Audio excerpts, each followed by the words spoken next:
magos del astral, el cannabis, entre lo sagrado y lo profano. Les habla Magicae Lupus. Saludos, caminantes del sendero oculto. Hoy nos adentramos en un territorio tan antiguo como controvertido, tan venerado como temido, el cannabis, esa planta que ha acompañado a la humanidad desde tiempos inmemoriales, sirviendo como puente entre lo mundano y lo trascendental, como medicina del cuerpo y alimento del espíritu. El cannabis en la tradición mágica y oculta. Desde las brumas del tiempo, el cannabis ha sido considerado una planta de poder. En la antigua China, los chamanes taoístas la quemaban en incensarios de bronce para comunicarse con los espíritus y alcanzar estados de conciencia alterada. Los textos védicos de la India mencionan el bhang, una preparación sagrada de cannabis, como el alimento favorito del dios Shiva, el destructor y regenerador cósmico. En las tradiciones ocultistas occidentales, particularmente en la obra de Aleister Crowley, el cannabis aparece como una de las plantas enteógenas capaces de facilitar experiencias místicas y expandir la percepción más allá de los límites ordinarios. Los derviches sufíes la utilizaban en sus rituales para alcanzar el fana, ese estado de aniquilación del ego que permite la unión con lo divino. El cannabis actúa como amplificador de la sensibilidad psíquica. Algunos practicantes del ocultismo moderno lo emplean en trabajos de adivinación, meditación profunda y visualización creativa. Sin embargo, es fundamental comprender que esta planta no otorga poderes por sí misma, simplemente descorre el velo que separa nuestra conciencia cotidiana de capas más sutiles de percepción. Es una herramienta, no un maestro. En la magia ceremonial, se ha asociado con el elemento agua y la luna, conectándola con el subconsciente, los sueños y la intuición. Algunos grimoires medievales la mencionan como ingrediente en ungüentos de vuelo, aunque la historia ha mezclado realidad con leyenda en estos relatos. Composición química, los secretos moleculares. Para comprender verdaderamente esta planta, debemos adentrarnos en su naturaleza química. El cannabis contiene más de 500 compuestos químicos, de los cuales aproximadamente 144 son cannabinoides, moléculas únicas que interactúan con nuestro sistema endocannabinoide, un complejo sistema de señalización celular descubierto apenas en las últimas décadas del siglo XX. Los cannabinoides principales son THC, tetrahidrocannabinol, el componente psicoactivo primario, responsable de la sensación de elevación o high. Actúa uniéndose a los receptores CB1 en el cerebro, alterando la liberación de neurotransmisores y modificando la percepción, el estado de ánimo, la memoria y la cognición. Es el responsable de esas experiencias de euforia, distorsión temporal y amplificación sensorial. CBD, cannabidiol, no psicoactivo. Este cannabinoide ha ganado enorme popularidad por sus propiedades terapéuticas. Tiene efectos ansiolíticos, antiinflamatorios y neuroprotectores. Curiosamente, puede modular y suavizar algunos de los efectos del THC, actuando como un contrapeso natural. CBN, cannabinol, producto de la degradación del THC, tiene propiedades sedantes y es más común en cannabis envejecido. CBG, cannabigerol, considerado el cannabinoide madre, del cual se derivan otros. Tiene potenciales propiedades antibacterianas y neuroprotectoras.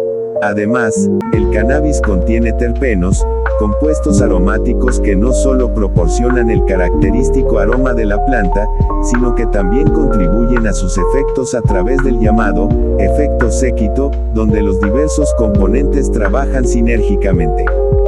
Terpenos como el mirceno, limoneno, pineno y linalol tienen sus propias propiedades terapéuticas y pueden modificar significativamente la experiencia.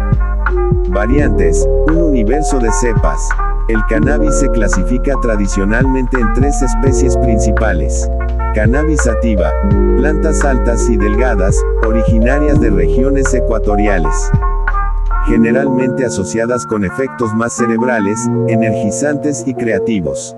Ideal para actividades diurnas, conversaciones profundas y exploración artística. Cannabis indica, plantas más bajas y robustas, originarias de regiones montañosas de Asia Central. Sus efectos tienden a ser más corporales, relajantes y sedantes. Tradicionalmente usadas para meditación, relajación nocturna y alivio del dolor físico. Cannabis ruderalis, menos común, esta variedad autofloreciente tiene menores concentraciones de THC pero ha sido utilizada en la creación de híbridos modernos. La realidad contemporánea es que la mayoría del cannabis disponible son híbridos complejos, combinaciones cuidadosamente cultivadas que buscan perfiles específicos de efectos. Cada cepa tiene un perfil único de cannabinoides y terpenos, lo que resulta en experiencias notablemente diferentes. Usos tradicionales, medicina ancestral. A lo largo de milenios, culturas de todos los continentes han empleado el cannabis con propósitos medicinales. En la medicina tradicional china, se utilizaba para tratar malaria, dolor reumático y problemas menstruales. El emperador Shen Nung, considerado el padre de la medicina china, documentó sus propiedades hace más de 4000 años. En la India ayurvédica, el cannabis es una de las 5 plantas sagradas. Se emplea para estimular el apetito, aliviar el dolor, tratar la ansiedad y facilitar la meditación profunda. Las culturas africanas lo han utilizado tradicionalmente para tratar disentería, paludismo y fiebre, además de su uso ceremonial y social. En Occidente, antes de su prohibición en el siglo XX, el cannabis formaba parte de la farmacopea oficial, prescribiéndose para insomnio, migrañas, dolor crónico y espasmos musculares. La reina Victoria de Inglaterra lo utilizaba para aliviar dolores menstruales. Culturas mesoamericanas también tienen registros del uso de plantas de cannabis y cáñamo, aunque la evidencia arqueológica es objeto de debate académico continuo. Riesgos, la sombra de la planta sagrada. Como toda sustancia de poder, el cannabis tiene su lado oscuro que no debe ignorarse. Dependencia psicológica. Aunque menos adictivo que el alcohol o el tabaco, aproximadamente el 9% de los usuarios desarrollan dependencia psicológica, cifra que aumenta al 17% entre quienes comienzan en la adolescencia. Impacto cognitivo. El uso frecuente, especialmente durante la adolescencia cuando el cerebro aún se desarrolla, puede afectar la memoria, la atención y las funciones ejecutivas. Algunos estudios sugieren que el uso intensivo prolongado puede reducir el coeficiente intelectual. Salud mental. Para individuos predispuestos genéticamente o con antecedentes familiares, el cannabis puede precipitar o exacerbar trastornos psicóticos, esquizofrenia, ansiedad y depresión. Es crucial entender que la planta amplifica estados internos. Si hay desequilibrios subyacentes, estos pueden magnificarse peligrosamente. Síndrome de hiperémesis cannabinoide. Paradójicamente, el uso crónico puede causar episodios severos de náuseas y vómitos, requiriendo atención médica. Deterioro psicomotor. Bajo sus efectos, las capacidades de conducción, coordinación y tiempo de reacción se ven significativamente comprometidas, aumentando el riesgo de accidentes. Problemas respiratorios. Cuando se fuma, el cannabis expone los pulmones a carcinógenos y puede causar bronquitis crónica y otros problemas respiratorios. Métodos para dejar de consumir.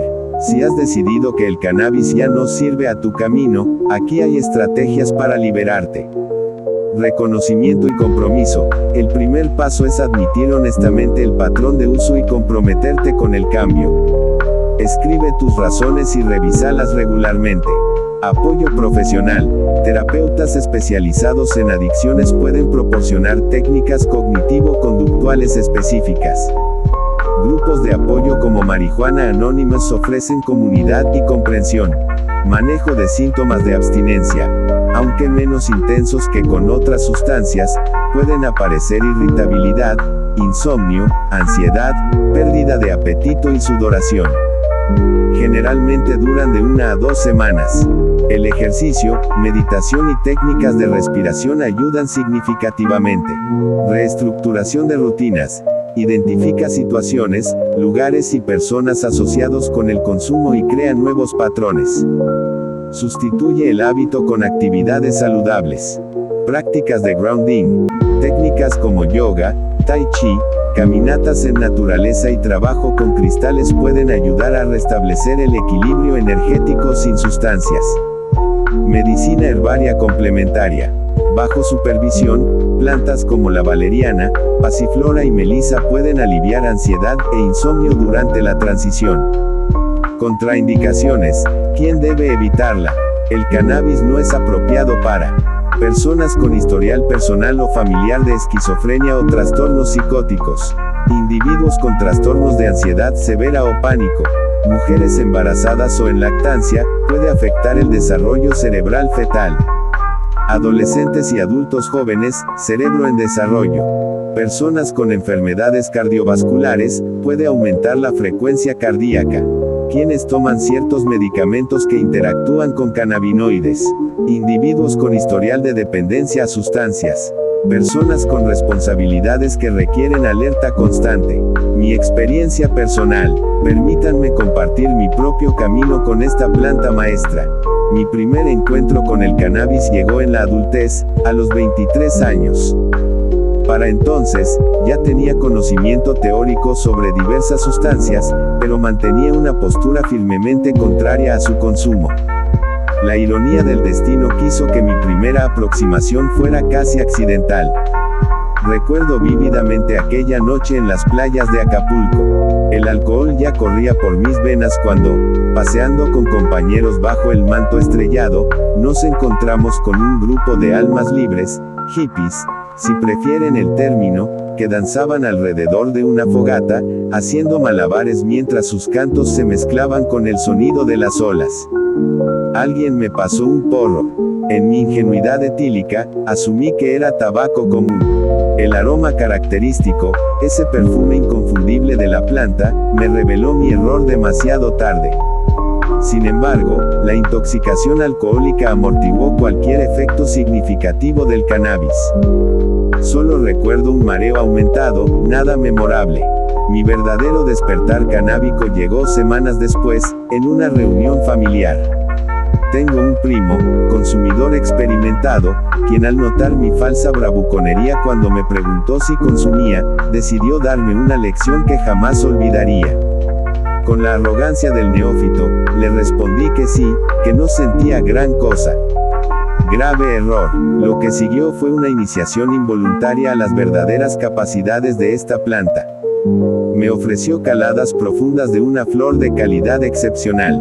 Casi inmediatamente, mi realidad comenzó a desdibujarse. Una ola de euforia me inundó, transformando la reunión familiar ordinaria en una comedia cósmica.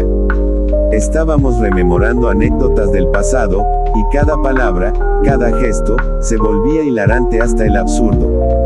Llegó un momento crítico en el que literalmente sentí que podía morir, no por toxicidad, sino por asfixia de risa. El diafragma me dolía con una intensidad que oscilaba entre el placer y la agonía. Mis primos y yo nos mirábamos con expresiones que mezclaban felicidad pura y sufrimiento genuino. Era como si nuestros rostros fueran máscaras teatrales vivientes, atrapados en la paradoja de no poder dejar de reír ni poder respirar adecuadamente. Cuando finalmente el ataque de risa se dio, llegó la palidez. Mi cuerpo se enfrió, el mundo comenzó a girar, y por un momento contemplé pedirles que me llevaran al hospital. Afortunadamente, algún fragmento de lucidez me recordó que estos efectos son pasajeros, parte del territorio. Pero fue frustrante. La distorsión temporal era particularmente perturbadora. Segundos se estiraban como minutos, minutos como horas. El tiempo perdió su linealidad. Lo más desconcertante fueron los saltos perceptivos. Parpadeaba y aparecía en diferentes lugares de la casa sin recordar haberme movido. Ahora comprendo perfectamente por qué el cannabis puede precipitar o revelar trastornos mentales latentes. En algunos momentos, escuchaba voces intrusivas, pensamientos que definitivamente no eran míos, resonancias mentales inquietantes que bordeaban lo paranoico. Esta experiencia me enseñó que el cannabis es una sustancia que exige respeto y contexto apropiado. No es una droga social despreocupada para mí. Me vuelve torpe, descoordinado, casi inútil para tareas prácticas. Recuerdo una ocasión intentando hacer tareas domésticas bajo sus efectos, terminé convencido de que cada herramienta era peligrosísima. Mientras lavaba ropa, mi coordinación se desintegró hasta el punto de tirar agua y ropa limpia por todo el suelo. Fue un desastre cómico en retrospectiva, frustrante en el momento. Sin embargo, en el contexto correcto, cuando estoy completamente libre de obligaciones, en un ambiente seguro y controlado, el cannabis puede ser extraordinariamente revelador. La música se transforma en una experiencia sinestésica tridimensional. Los colores vibran con intensidades desconocidas. Las emociones, incluso aquellas normalmente reprimidas o desconocidas, emergen con claridad cristalina. Como herramienta de inspiración creativa y mágica, reconozco su valor. Maximiza los sentidos, amplifica percepciones sutiles, abre puertas a dimensiones de conciencia que permanecen cerradas en la sobriedad ordinaria.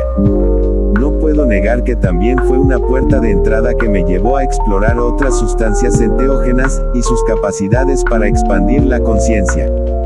Pero aquí está la verdad que he aprendido: el cannabis no es para uso casual en mi caso. Es una herramienta ceremonial, algo que requiere intención, preparación y respeto. No es una muleta para la existencia cotidiana ni un escape de la realidad, sino ocasionalmente un telescopio para observar aspectos de la conciencia normalmente invisibles. Reflexión final: el cannabis, como todas las plantas maestras, es simultáneamente medicina y veneno. La diferencia radica en la dosis, la intención, el contexto y el respeto con que se aborda. No es una sustancia para consumo irreflexivo ni un atajo mágico hacia la iluminación.